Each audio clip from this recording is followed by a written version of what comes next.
চাউল দিলে ডাল দিলে আমরা খাইমু, বাচ্চা কাচ্চা খাইবা দোয়া করমু। আমরা অসহায় পড়া মানুষ, অসহায় মানুষ নিয়ত পুরা করুক, আল্লাহ হায়াত বাড়াই দেব, আরো আল্লাহ তৌফিক দেব দান করুক।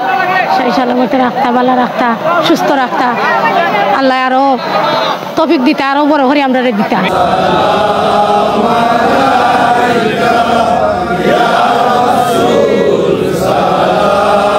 বঙ্গবন্ধু শেখ মুজিবুর রহমানের দৌহিত্র বঙ্গবন্ধু কন্যা সদ্য শেখ রেহানা আপার সুযোগ্য পুত্র রেজওয়ান মুজিব সিদ্দিকীর শুভ জন্মদিন উপলক্ষে আসলে দোয়ার আয়োজন করেছি, দোয়া এবং মিলাদ, এবং একটু গরিবদের মধ্যে দুস্থদের মধ্যে আমরা একটু খাবারের চাল বিতরণ করেছি।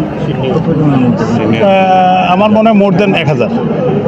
এখানে যারা গরিব যে মাজারে যারা ছিল তাৎক্ষণিক তাদেরকে আপনারা সবাই দোয়া করবেন। এবং বঙ্গবন্ধু জাতির পিতা বঙ্গবন্ধু শেখ মুজিবুর রহমান, বঙ্গমাতা শেখ ফজিলাতুন্নেসা মুজিব, আমাদের মাননীয় প্রধানমন্ত্রী রাষ্ট্রনায়ক শেখ হাসিনা, সদ্য বঙ্গবন্ধু কন্যা, এই পরিবারের প্রত্যেক সদস্যের জন্য আপনারা দোয়া করবেন। বিশেষ করে বীর মুক্তিযোদ্ধা হযরত শাহজালাল রহমতুল্লাহ আলাইহির মাজার প্রাঙ্গণে আজকে বাদ এসা আমরা একটু দোয়া করেছি, এবং আমাদের এই যে গরম থেকে, দুর্যোগ থেকে আমাদের আল্লাহ তাআলা যাতে আমাদের সিলেটবাসীকে রক্ষা করে, এর জন্য এটা আমাদের একটা ব্যক্তিগত উদ্যোগ, এটা আমরা ব্যক্তিগত উদ্যোগ।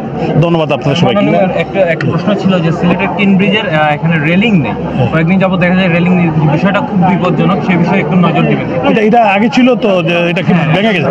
ঠিক আছে, আমি আসলে আমার এটা চোখে পড়ে নাই, আমি এক্ষুনি নির্দেশনা দিচ্ছি, আগামীকাল থেকে কাজ শুরু হয়ে যাবে।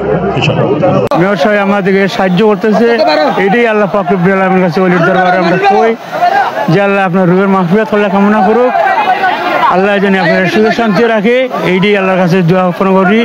আল্লাহ পাক রব্বুল আলামিন যেন আপনার কাছে সুখ শান্তি রাখে, আল্লাহ পাক রব্বুল আলামিন যে আপনার দিন সৌদরদের সহযোগিতা আল্লাহ বালা রাখে, পাক পঞ্চায়েতের সাথে আল্লাহ যেন সহযোগিতা বালা রাখে, এইটাই আল্লাহর কাছে প্রত্যাশা করি। আল্লাহ পাক রব্বুল আলামিনের লাখো শুকরিয়া, আপনার জন্য আমরা দোয়া করি। আল্লাহ পাক রব্বুল আলামিন আপনার সহযোগিতা বালা রাখে।